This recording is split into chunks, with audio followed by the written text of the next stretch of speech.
Hello friends, आज का हमारा टॉपिक है मिनिमम सपोर्ट प्राइस यानी एमएसपी, जिसे हिंदी में बोलते हैं न्यूनतम समर्थन मूल्य। जैसे कि हाल के समय में अभी हमने दिल्ली में देखा कि एक बहुत बड़े स्तर पर किसानों का आंदोलन हुआ था। उसके केंद्र में यही बना हुआ था मिनिमम सपोर्ट प्राइस एमएसपी। तो आज हम जानेंगे कि एमएसपी की ज़रूरत क्यों पड़ी, इसे कौन तय करता है और किन किन फसलों पर ये दिया जाता है। ठीक है, तो चलिए देखते हैं। देखिए, सबसे पहले जब हम पुराने समय की बात करते हैं कि इसकी एमएसपी की ज़रूरत क्यों पड़ी। पुराने समय में क्या होता था कि जो हमारा जो किसान है वो जब किसी फसल का उत्पादन करता था तो उसमें वो लागत लगाता था अपने पास से। ठीक है, तो जब वो उसे उत्पादन करता था, जब उसकी फसल तैयार हो जाती थी तो उस फसल का वह दो तरीके से प्रयोग करता था। एक तो वो स्वयं के लिए रख लेता था अपनी ज़रूरतों के लिए, और जो ज़रूरत के बाद जो बस सरप्लस बचता था, मतलब जो अधिशेष बचता था, उसे वो मार्केट में बेचने जाता था। देखिए, अब उसने वो मार्केट में क्यों बेचने जाया, क्योंकि उसे जो उसने लागत लगाई है वो मिल जाए, और दूसरी उसे अगले वर्ष में जो फसल लगानी है उसके लिए कुछ पूंजी मिल जाए, यानी लाभ मिल जाए। लेकिन जब वो जाता था मंडी में, उस समय क्या होता था कि जो उस समय की जो मंडियाँ होती थी वो व्यापारियों और जो उस समय साहूकार बनियों के अधीन होती थी। वो क्या करते थे, वे सब आपस में एक ग्रुप बना लेते, और ग्रुप बना के वे तय करते थे कि हमें इस किसान को इस फसल के लिए इससे ज़्यादा दाम नहीं देने। मान लीजिए कि 10 रुपये किलो से ज़्यादा नहीं खरीदेंगे। तो होता क्या था कि जब किसान यहाँ लेके पहुँचता था तो इसे 10 रुपये किलो टमाटर बेचना पड़ रहा था, लेकिन किसान की लागत तो 15 रुपये किलो टमाटर के हिसाब से थी। तो अब क्या है, किसान ने 15 रुपये इन्वेस्ट किए और 10 रुपये में बेच रहा है, तो उसे तो घाटा हो गया। लेकिन ये जो व्यापारी थे ये बहुत आपस में ग्रुप बना लेते थे और ये नहीं खरीदते थे। ये मतलब इनका मतलब होता था कि चाहे किसान को हानि हो या लाभ, अपना मुनाफा हमें निकालना है। ठीक है, तो उससे बहुत सारी प्रॉब्लम जनरेट होगी। जैसे कि जब किसान को अपनी फसल का एक मुनाफा नहीं मिला तो उसे अगले साल के लिए भी पूंजी नहीं है कि वो दोबारा खेती करे। अगर उसे खेती करनी है तो साहूकार बनिया से उधार पे पैसा लाएगा, फिर वो खेती करेगा। ठीक है, और फिर अगले साल खेती करेगा, और फिर वो उसी मंडी में आएगा, फिर उसे कम दाम मिलेगा, तो वो एक ट्रैप में फंस जाता। ठीक है, इस पूरे सिस्टम को हमारी सरकार ने देखा और सरकार को इसमें सामने आई, और सरकार ने बोला ठीक है कि दाम सरकार किसान के साथ हम गलत नहीं होने देंगे, या किसान के जो दाम की प्रॉब्लम आ रही है, हम एक काम करते हैं, किसी भी फसल का, सरकार ने बोला कि हम किसी भी फसल का एक न्यूनतम दाम तय करते हैं। ठीक है, कि जो हम कोई भी मतलब पर्टिकुलर फसल है, जैसे कि फॉर एग्जांपल हम टमाटर ले लें कि टमाटर इस साल 60 रुपये किलो से कम नहीं बिकेंगे। अगर मंडी वाले 50 दे रहे हैं तो 60 रुपये किलो से कम नहीं बिकेंगे। ठीक है, अब ये सरकार ने तय तो कर दिया। ठीक है, लेकिन होगा क्या कि भाई अब किसान कहेगा ठीक है, अगर मुझे ये दें 50 रुपये किलो हमसे कम दे रहे हैं, तो सरकार बोलेगी कि आप एक काम करिए, आप उस व्यापारी को मत बेचिए, आप मुझे बेचिए, सरकार खरीदेगी आपकी फसल जितना दाम हमने तय किया है।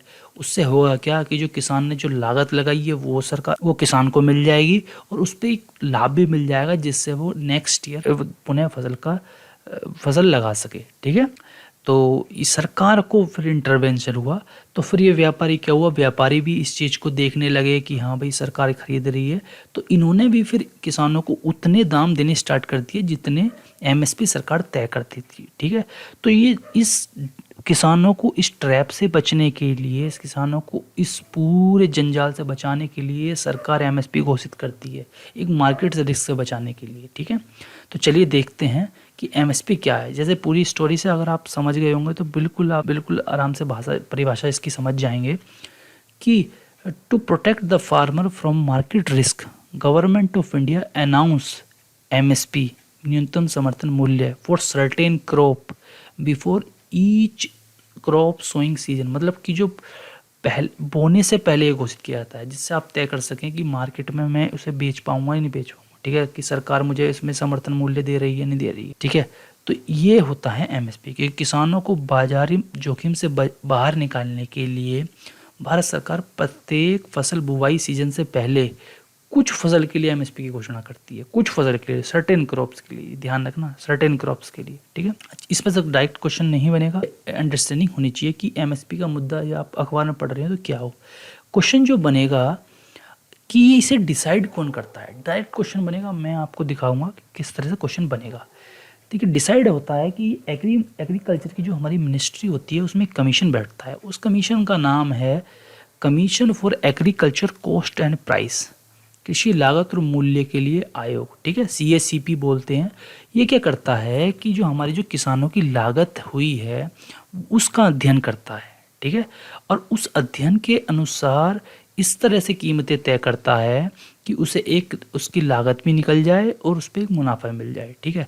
तो ये इस तरह से MSP की कीमत निकलता है। लेकिन इसकी जो मैंने यहाँ पे देखिए ब्लू कलर में लिखा है, इसकी जो हमारी जो भी ये MSP बताएगा ये रिकमेंडेड होती है, अप्रूव नहीं होती है, फाइनल नहीं होती है, और ये रिकमेंड करता है। किसे करता है?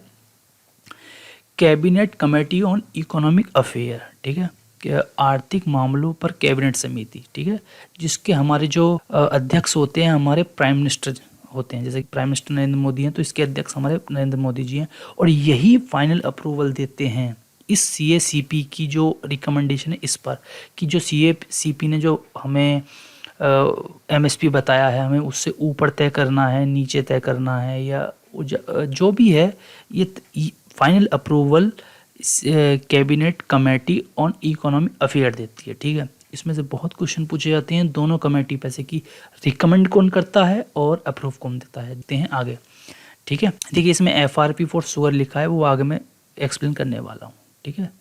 देखिए ये एक क्वेश्चन पूछा गया था UPSC 2015 में कि the fair and remunerative price of sugar cane is approved by, यहाँ लिखा है ना अप्रूव्ड बाय, किसने अप्रूव करेगा?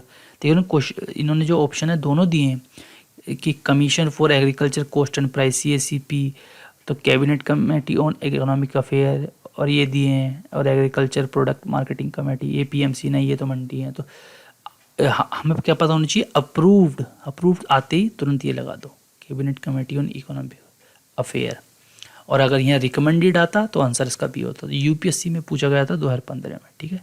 अब चलिए समझते हैं कि मेजर MSP के अंदर मेजर क्रॉप कौन कौन सी इन्वॉल्व की गई हैं। देखिए टोटल क्रॉप होती है 23, ठीक है, तो 22 क्रॉप्स हैं और एक शुगर केन है। देखिए FR, आप इसे थोड़ा समझिए।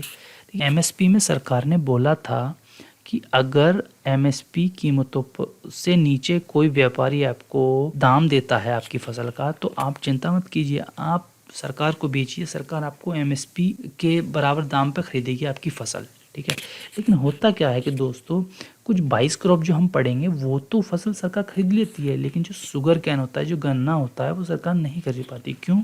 जो शुगर कैन से शुगर बनाने के लिए बहुत सारी मशीनरी की जरूरत होती है, और सरकार के पास इस तरह की मशीनरी नहीं होती है। तो इसलिए आपने देखा होगा जगह जगह शुगर मिल्स होती हैं।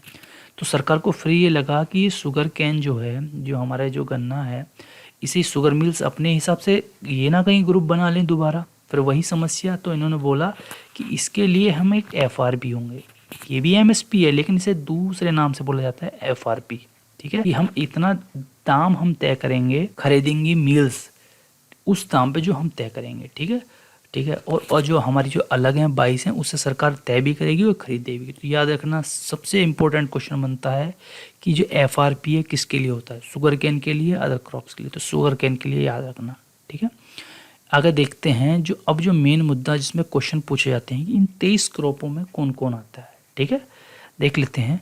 सबसे पहला आती हैं खरीफ की फसलें। खरीफ की फसलें से क्या मतलब समझेंगे कि जो गर्मी या मानसून में उगाई जाती हैं, मतलब उनमें उस समय मानसून के समय ये बोई जाती हैं और फिर ये काटी जाती हैं। तो 14 जो हैं वो खरीफ फसलें हैं। तो इनमें देख लेते हैं कौन कौन है।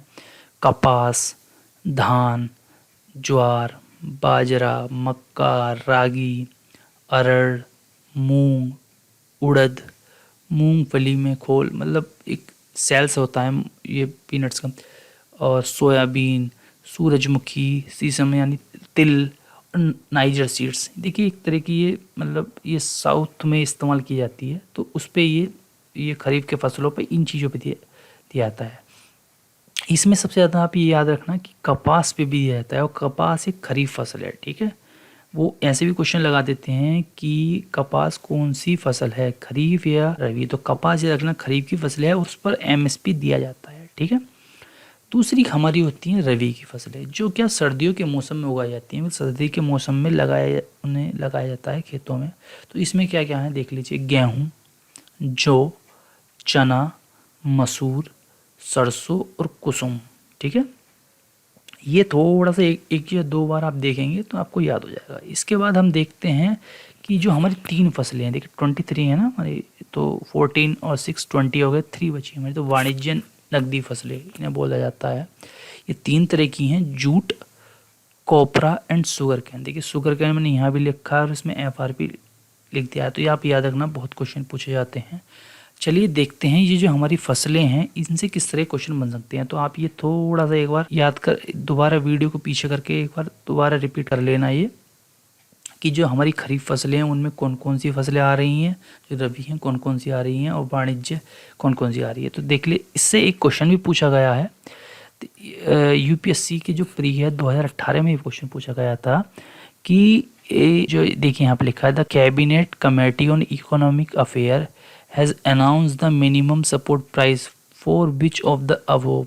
तो इनमें से किस पे cabinet committee on economic affair ने मिनिमम सपोर्ट प्राइस घोषित किया है। तो अभी हमने 23 जो फसलें देखी हैं उसमें से जो इसमें नहीं है तो उनके लिए नहीं घोषित किया गया, ठीक है, और जो हैं वो उन पर घोषित किया गया है। तो ये देख लेते हैं कि देखिए सुपारी हमने पढ़ी क्या, नहीं पढ़ी। तो आप जैसे सुपारी, अगर जैसे आपको सीधा ना सीधे याद है तो अगर एक क्वेश्चन आप काटेंगे तो एलिमिनेशन से भी आप अपने सीधे क्वेश्चन पर पहुंच जाएंगे, ठीक है। तो इससे आप देख सकते हैं कि हमें सुपारी पर, कॉफ़ी पर और हल्दी पर MSP घोषित नहीं किया जाता है, ठीक है दोस्तों। तो चलिए देखते हैं नेक्स्ट। तो चलिए वीडियो ख़त्म करते हैं। आप इस वीडियो को 1 से 2 बार देखिए, आपका MSP कंसेप्ट भी तैयार होगा, और लास्ट में जो मेन मुद्दा है कि जिसमें से क्वेश्चन PT में या आप किसी भी एग्ज़ाम में पूछे जाते हैं वो उसमें आएगा, ठीक है। तो उसमें से क्वेश्चन आते हैं, तो आप लास्ट वाली जो उसे याद करिए, बार बार याद करिए और क्वेश्चन ठीक करिए, ठीक है। तो चलिए दोस्तों, थैंक यू फॉर वॉचिंग।